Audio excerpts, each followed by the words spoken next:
In February 2014, 41-year-old Alain Magloire was shot and killed by Montreal police. He was homeless, suffering from mental illness. He was also a father of two and had just used a hammer to smash a window near the downtown Montreal Central bus terminal. Police said he approached them aggressively with the hammer and he was run down and shot.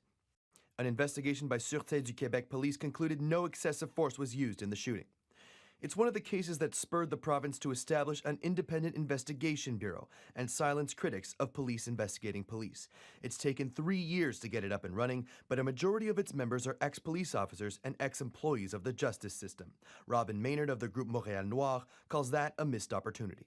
There was such an amazing opportunity here to actually have a genuinely independent body that could actually research what happens when police kill, that could actually really tell us the details and could maybe even see some kind of redress for our communities that are disproportionately harmed by police killings. And this is a huge missed opportunity, and I think it's hard to see it more as anything more than sort of a lack of respect. The Bureau says 9 out of its 19 investigators are ex-police officers. The other 10 are what they describe as civilians. We have ex-Crown prosecutors, people coming from private investigations. We have former investigative journalists.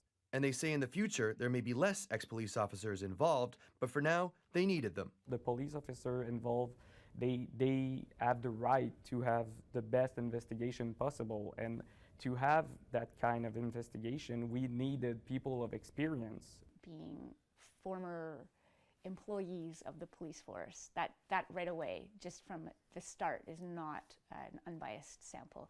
Anybody could have been a member of the BEI because they actually provided training for them. So it's not like an inherent skill that you're born with.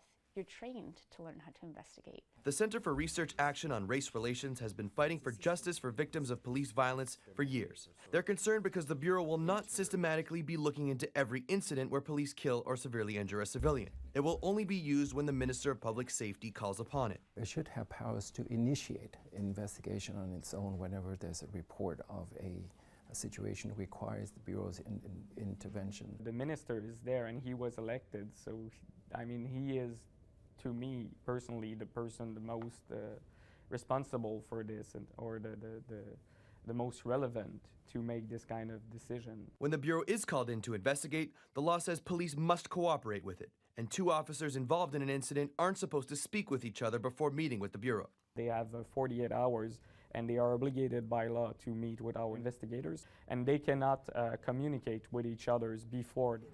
But some say the Bureau's biggest problem isn't who makes up their team, but how many. This ex-Montreal police officer, who is involved in many investigations, was astounded to hear the BEI only had a staff of 22. Sorry.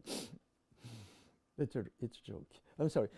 We need a very special unit with their own power, their own manpower and own electronical power, and everything that you need to be efficient.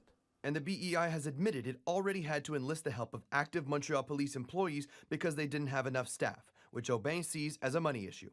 We're broke. I'm sorry to say this, but we're broke.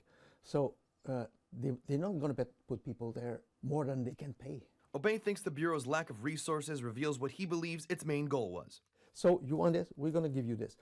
Not enough tools, but you'll be happy to see that people are working there. Period.